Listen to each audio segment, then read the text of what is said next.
What? We're back for another episode of AMX Kids. This is AMX Kids 23. Quick reminder, you can watch and listen to AMX Kids. YouTube, youtube.com/Charlie Spaniard.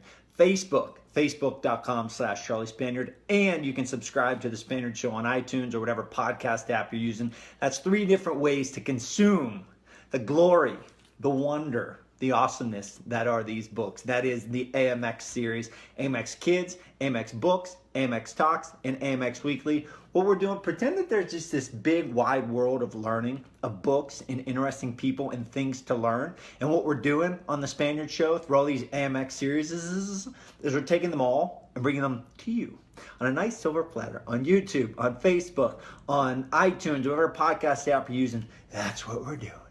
So we're going to hop into another episode as I get ready here of AMX Kids. Reminder, new episodes of AMX Kids comes out every Tuesday. So every Tuesday, check either Facebook, YouTube, or the Spaniard Show on iTunes, your podcast app, and you will get a new episode of AMX Kids.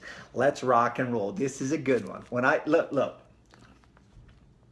This is one of the what are they called? Little golden books. That's how I read Coco. I'm going to tell you how I came to know of Coco. Let's get ready to rock and roll. 1, 2, 3. Hello, my friends, and welcome to another episode of AMX Kids. This is AMX Kids 23. The book I'm going to say the book and the movie that we're talking about today is Disney Pixar's Coco. It's a short book. It's an awesome movie. And I first learned of Coco. So I'm your average person getting along in my world with my 2 little kids and my wife and my job and my business, et cetera, my working out, et cetera. So I see commercials on TV. I see things on TV. I see a ton of movie ads and this and that, commercials for this, that, the other thing. And I remember hearing of Coco. I remember hearing it. I remember, processing it a while ago. And then a couple weeks ago, probably about a month or a month and a half ago, I went to Disney on Ice. So I'm here in Harrisburg, Pennsylvania, right next door to the sweetest place on earth, Hershey, Pennsylvania. And over at the Giant Center a couple weeks ago, maybe a month ago, was Disney on Ice. And it was the first real time, I'm going to say the first real time that I came to learn about Coco. I saw this guy out on the ice and he had his face painted all up. And I thought, wow, that's pretty interesting. He looks somewhat Hispanic. I used to be a Spanish teacher. My nickname is the Spaniard. I love all things Spanish language, Hispanic culture, Spanish culture, Hispanic culture. I love it, right? I'm really into it. There's an energy and a spirit to it that I absolutely love. So I thought, hey Gracie, to my daughter with whom we were at Disney on Ice, I said, would you want to watch Coco? So one day I had her. We were at home, watched Coco. I cried my eyes out. I'm an emotional guy. I sat there and I cried. And I was watching with my beautiful daughter, and it was talking about all these life lessons and this passion and this fire that existed in Miguel and the family and the culture and the tradition, that it was just something special. So I got on Amazon and I ordered myself the book. It's a short book. Reading level, I don't even know what the reading level is. It's for little kids. It's a little golden book. I wanted to bring it to the show because it contains some extremely valuable life lessons. So a little bit of the premise. So Miguel is a young Mexican boy who dreams of music, right? His be-all and end-all is music. He absolutely loves music. And as you can see on the cover of the book, he's happy as he gets una guitarra en la mano, con su perro Dante, with his dog Dante. It doesn't matter how old you are.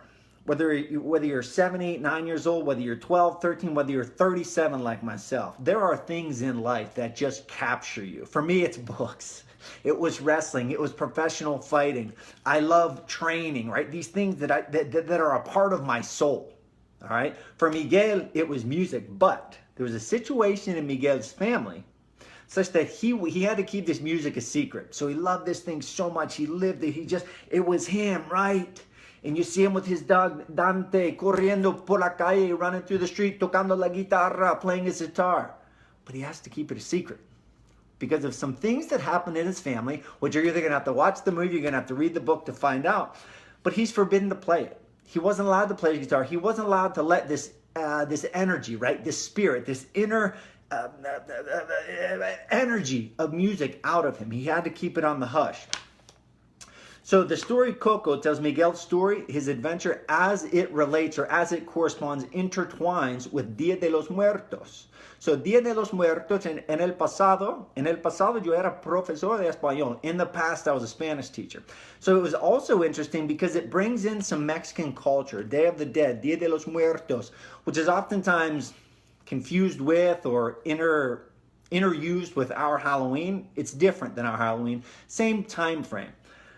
So Dia de los Muertos is a Mexican holiday, tradition, custom in which they honor their family and friends who have passed on. And they do this, it's from October 29th-ish to November 2nd, the end of October into the beginning of November. And they put up these altars or these ofrendas for their passed on family. Maybe it's their grandparents, maybe it's their aunt, their uncle, their great aunt, their great uncle, best friend, family friend, people who have passed on, right? People who are no longer here on earth. And they set up these ofrendas, which are altars or offerings. Ofrenda es una ofrenda, is an offering to their loved ones whom are passed on.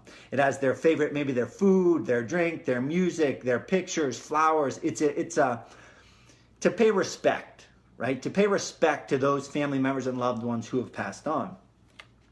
It's one of those, when I think of Dia de los Muertos and I think of these ofrendas, have you ever heard the saying, I love saying this, I say it jokingly oftentimes, but it's very true. Don't cry because it's over, smile because it happened. Don't cry because it's over, smile because it happened. If you think of a funeral, funerals are very, very, very, very sad, right? Someone that we love or someone that we respect, someone that we know has passed on. So we go to the funeral, we mourn their loss. But I can tell you that if and when you come to my funeral, I want it to be a celebration. I want you to be happy. I want you to say, that guy did it right. Yeah, I enjoy being that guy, around that guy. Well, that guy's energy. Yeah, and tell stories and have fun and laugh and cry. A good, happy cry. These ofrendas, the Day of the Dead, Coco, the movie, that's the idea, that's the impression, that's the energy that gives off. It's a celebration of those people, not mourning them. Of course you're sad they're gone, but it's a celebration of their lives fully lived and well lived. And Coco tells the story of Miguel, his love of music, of Dia de los Muertos, of the Mexican familia, the tradition, the culture, and it conveys this idea of don't cry because it's over, smile because it happened. Now, I wanted to extract 3 life lessons or 3 principles. The whole idea of AMXkids is not just to read these books and have fun reading them. Obviously, that's what we do. That's what we're having. The whole idea is to extract these life lessons and principles.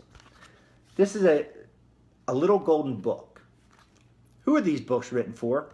I have a 5-year-old and a 2-year-old. And I just read this book last night to my 5-year-old, and I'll read it to my 2-year-old. They're written for little kids. So what is a grown, 37-year-old man doing reading them? Reading books like Hatchet and Where the Red Fern Grows, In the Breadwinner. Why am I reading these books in Way of the Warrior Kid? Because they're full of life lessons, and life lessons aren't just for kids. Life lessons are for kids, grown-ups, old people. They're for all of us. So that's why we're diving into these. I'm going to focus on 3 life lessons. 3 life lessons from this short little book and the awesome movie that you should, 1, go watch the movie, and 2, read the book. Ready, go. 3 life lessons. The first one is this: the richness that exists in family, culture, and traditions. The richness, the wealth, look, we're here on earth. And when we're here on earth, we want to make the most of our stay here on earth.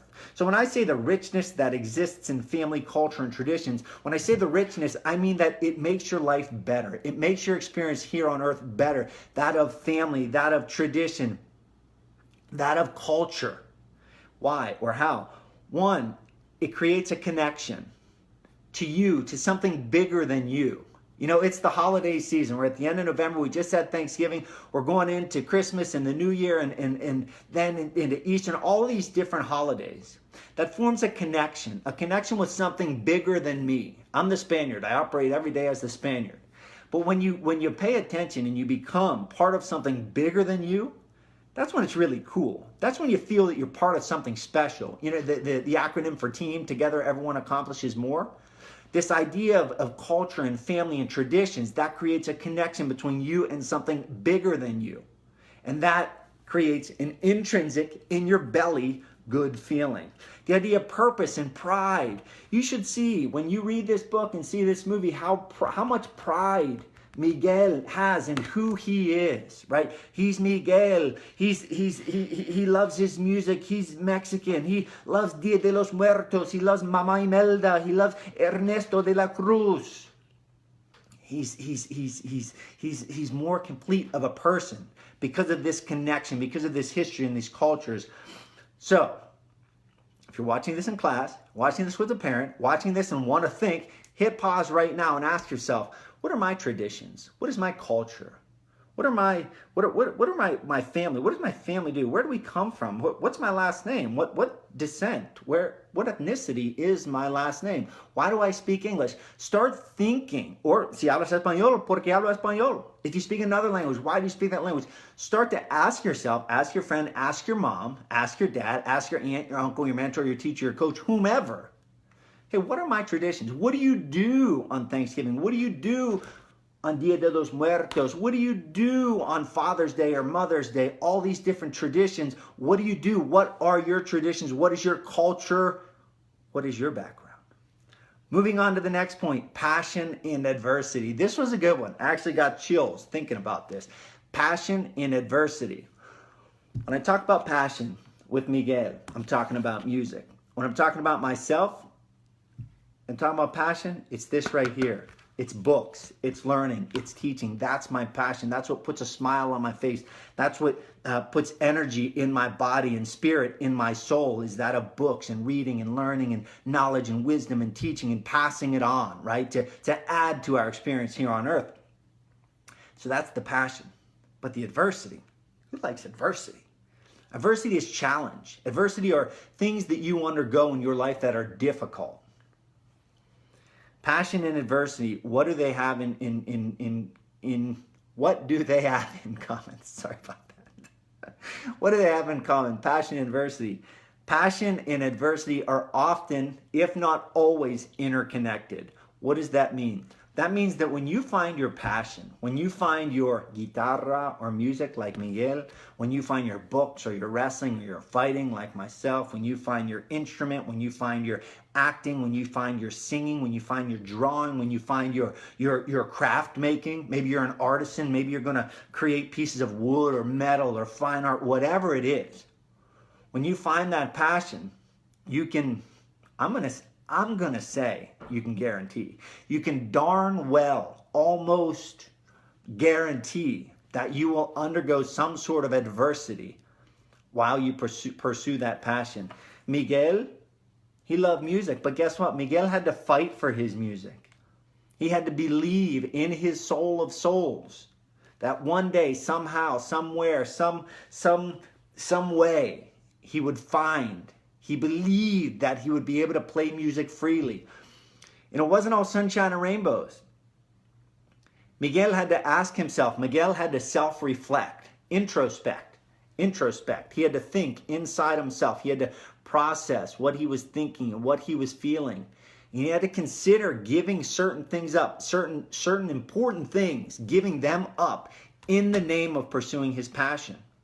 That's not easy. That's difficult. Miguel wanted to play music, but his grandma, his family, they forbade him to play music. So he had to think to himself. He had to potentially give certain things up to play his music. Look, I used to be a professional fighter. I used to fight big scary men in a cage on live television. And guess what? Sometimes I lost. Sometimes I lost bad. Sometimes I got knocked out cold, embarrassingly, on national television. Sometimes I got strangled and choked out on national television. That's called a passion, fighting, and an adversity, getting embarrassed in front of 500,000 and 1 million people. This idea of passion and adversity, they're interconnected, they're intertwined. If and when you pursue your passion, know right here, right now, that you will 99.9% sure experience some sort of adversity. But if you're like Miguel, and you're like myself, you will believe that there will be a way, and you will commit to working until you find that way. And the last thing, this is really important, and you obviously see the big smile on my face, because I'm 37. I'm supposed to be a grown man. And when you're 37, when I was a kid and my parents were 37, They were old. They were old. They were, speaking of Day of the Dead, they wwere about ready to kick the bucket, right? 37, so old, gray hair, they're so old. No, that's not the way it is. I'm a young 37-year-old. I still have heroes. I remember when I was a kid and I got exposed to the sport of wrestling, that's when my heroes first started coming to the surface. These wrestlers, these college wrestlers, and my dad and my uncle and all these guys who were on the mat wrestling, that's whom I wanted to be like. I wanted to be like those guys. And then I got older and I'd be exposed to different types of people and I'd have different heroes. And when this, that, right, present day, The Rock. The Rock is one of my heroes. The Rock, right? Dwayne Johnson. When I want to take it easy, when I want to be lazy one day, I ask myself, what would The Rock do? Frankie Edgar, friend and former UFC champion. I ask myself, what would Frankie do? Would Frankie sleep in? Would Frankie hit snooze? Or would Frankie get up and would Frankie train? That's what Frankie would do. So even as a grown man, I have heroes. Now, we learn a lesson in Coco. We learn a lesson from Miguel. So Miguel, he wanted to play music. It turns out Ernesto de la Cruz, I can tell you exactly what, but Ernesto de la Cruz has a tie to Miguel. Ernesto de la Cruz is like the most famous Mexican musician ever, all right? That's Miguel's hero. But there's a side to Ernesto de la Cruz that Miguel could have never imagined. Could have never imagined. So there's something I want to tell you about picking your heroes. One, it's a good thing to have heroes. Absolute good thing. By me having heroes, by me looking at guys like Frank Yeager and The Rock and Kevin Hart and all these guys that I look up to, by me looking up to them, wanting to be like them, that makes me push myself, right? That drives me. That drives me to do better, to be better, to create better, to read more, to speak more eloquently and more forcefully, to train harder, to become healthier, to eat better. By having heroes, that's what it makes me do. But you need to know this too. Our heroes are humans, just like you and just like me. Unless, of course, they're superheroes, and then they're not human. They're superheroes, and they're not real. But when you're picking a real human hero, understand that they're human, just like you, just like me, that they make mistakes. They could even be bad. Miguel learned some things about Ernesto de la Cruz that are not good at all. So it's a fine line here. Yes, pick your heroes. Yes, want to emulate your heroes, but be aware that your heroes are human, just like you, just like me. They make mistakes, and you should be aware of that. Choose carefully, my friends. Choose your heroes carefully. This has been AMXkids 23. I sincerely appreciate you tuning in. Remember, you can watch AMXkids and all the AMX learning series on youtube.com/Charlie Spaniard, facebook.com/Charlie Spaniard. Search out the Spaniard Show on iTunes or whatever podcast app you use. In all the show descriptions of every episode I put out, I'm putting links to it all. Interact on social media at Charlie Spaniard. New AMXkids episodes are out every Tuesday. And if you'd like to help support the Spaniard Show, the AMX Lifelong Learning, and a sort of new public broadcasting, go to patreon.com/Charlie Spaniard. Link is below. Be bold, my friends. Read a book. I'll see you next Tuesday for AMXkids 23. Booyah. That audio is what will be uploaded to my podcast feed. And this video, when I hit stop, is going to be uploaded to YouTube. So, Facebookers, thanks for tuning in live. Justin, I see you there. YouTubers, thank you. Boom. Read a book.